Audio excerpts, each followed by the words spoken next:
Everyone, मैं ध्रुव पाठक आप सभी का अपने इस चैनल होम लॉजिका में फिर से स्वागत करता हूं। हर एक का सपना होता है कि उसका अपना एक घर हो जिसमें वो अपनी फैमिली के सामने खुशहाल जिंदगी बिता सके। सभी को पता है घर लेना कोई आसान काम नहीं होता और इसमें बहुत सारी चीज़ों का ध्यान रखना पड़ता है। जनरली 3 मेन चीज़ें हर कोई देखता है, जो कि है लोकेशन, फ्लैट का साइज और प्राइसिंग। आज के इस वीडियो में हम उन सारी चीज़ों को डिटेल में स्टेप बाय स्टेप समझेंगे, जो कि आपको एक अच्छी डील दिलाने में मदद करेगा। तो चलिए बिना किसी देरी के शुरू करते हैं आज का यह वीडियो। सबसे पहले प्रॉपर्टी लेने के लिए हमें देखना होगा कि हमारा बजट रेंज क्या है और उसी के हिसाब से कितना डाउन पेमेंट हम कर सकते हैं। जनरली आप अपनी मंथली इनकम का 50 to 55% अमाउंट EMI के रूप में पे कर सकते हैं और डाउन पेमेंट के लिए 5 से 10 लाख रुपए मिनिमम होना चाहिए। अगर आप ready to move in flat खरीद रहे हैं तो 100% अमाउंट सेलर को पे करना होगा, जिससे फर्स्ट मंथ से आपके ऊपर फुल EMI का बर्डन आ जाएगा। वहीं अंडर कंस्ट्रक्शन में EMI अमाउंट पोजीशन तक ग्रेजुअली बढ़ेगा। इसको और डिटेल में समझने के लिए आप मेरा बनाया हुआ पुराना वीडियो ऊपर आई बटन पर क्लिक करके देख सकते हैं। अब बात करते हैं प्रॉपर्टी लेते समय ध्यान देने वाली बातों की। तो उसमें सबसे पहले आती है लोकेशन। इसमें देखना है कि वहाँ पे सोशल इंफ्रास्ट्रक्चर के डेवलपमेंट का स्कोप कैसा है, जैसे स्कूल, हॉस्पिटल एटसेट्रा। फ्लैट में बेसिक एमिनिटीज़ की बात करें तो वाटर, इलेक्ट्रिसिटी, गैस पाइपलाइन का प्रोविजन देखना होगा।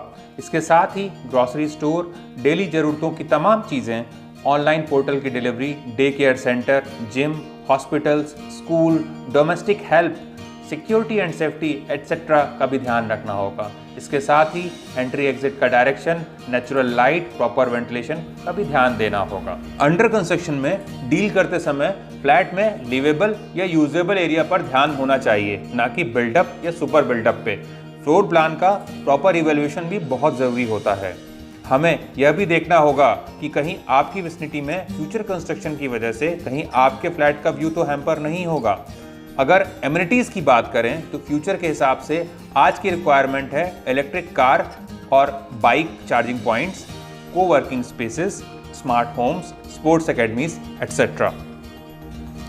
साथ ही आप सेम बिल्डर के ऑलरेडी डिलीवर्ड प्रोजेक्ट को भी चेक करें, जिससे construction quality, delivery under timeline और सोसाइटी का हैंडओवर एक्सपीरियंस का पता चल सके। हमें यह भी ध्यान रखना होता है कि after possession total cost of ownership क्या होने वाली है। इसमें नया फर्नीचर और फिक्सचर, सोसाइटी मेंटेनेंस चार्जेस और प्रॉपर्टी टैक्सेस भी शामिल हैं। Ready to move in society की बात करें तो हमें यह भी ध्यान देना होगा कि वहाँ का क्राउड कैसा है, ऑक्यूपेंट्स का एज ग्रुप क्या है, सोसाइटी में ओनर या टेनेंट्स में से कौन ज़्यादा रह रहा है। अगर बिल्डिंग में 1, 2 और 3 BHK में तीनों कॉन्फ़िगरेशन हैं तो सोशियो इकोनॉमिक गैप हो सकते हैं।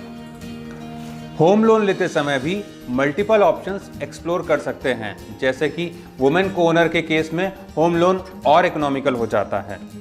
इस पर बना वीडियो भी आप आई बटन पे क्लिक करके देख सकते हैं। प्राइस कंपैरिजन के लिए आपको आसपास की सोसाइटीज़ को भी चेक कर लेना चाहिए। अब बात करते हैं प्रॉपर्टी डॉक्यूमेंट्स की। तो सबसे पहले आता है सेल डीड, जो कि सबसे मेन डॉक्यूमेंट है, जिसमें प्रॉपर्टी का एक्चुअल ट्रांसफर ऑफ ओनरशिप शामिल होता है। दूसरे नंबर पर है टाइटल सर्च एंड रिपोर्ट। यह एक प्रोसेस है जिसमें हमें प्रॉपर्टी की हिस्ट्री से रिलेटेड सारे डॉक्यूमेंट कंसर्न अथॉरिटी से निकालने होते हैं। इसमें प्रॉपर्टी का डिस्क्रिप्शन, टाइटल होल्डर का नाम मेंशन होता है। ये डॉक्यूमेंट होम लोन में भी रिक्वायर्ड होते हैं। फिर बात करते हैं इनकम्बरेंस सर्टिफिकेट की। इससे हमें प्रॉपर्टी के सारे ट्रांजैक्शन की हिस्ट्री पता चलती है right from its first owner. साथ ही साथ यह भी कंफर्म होता है कि टाइटल ऑफ द प्रॉपर्टी भी करंट ओनर के पास है। Next is no dues certificate. Residents welfare association से NOC भी एक इम्पॉर्टेंट डॉक्यूमेंट है, जो कि कंफर्म करता है कि ओनर ने अपने अर्लियर सारे ड्यूज क्लियर किए हैं। Statement of loan. अगर प्रॉपर्टी के अगेंस्ट कोई आउटस्टैंडिंग लोन है तो उसका स्टेटमेंट भी प्रोक्योर कर लें, ताकि पिक्चर पूरी तरीके से क्लियर हो जाए। अलॉटमेंट लेटर बिल्डर के द्वारा इशू किया जाता है, जो कि होम लोन के लिए रिक्वायर्ड होता है।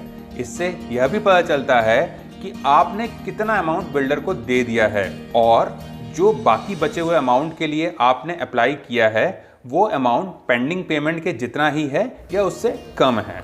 ऑक्यूपेंसी सर्टिफिकेट, ये सर्टिफिकेट बिल्डिंग बनाने के बाद सैंक्शन प्लान से क्रॉस चेक करके म्युनिसिपल अथॉरिटीज के द्वारा इशू किया जाता है। इसी के बाद बिल्डिंग ऑक्यूपेंसी के लिए रेडी मानी जाती है। कंप्लीशन सर्टिफिकेट, इस सर्टिफिकेट को म्युनिसिपल अथॉरिटीज इशू करती हैं और इससे पता चलता है कि बिल्डिंग की height with in permissible limits में है, रोड से डिस्टेंस कितना है। ये भी कंफर्म करता है कि बिल्डिंग अप्रूव प्लान को कंप्लाई करके बनी है या नहीं। पोजीशन लेटर से हमें प्रॉपर्टी की डिलीवरी किस डेट को हुई है इसका कंफर्मेशन मिलता है।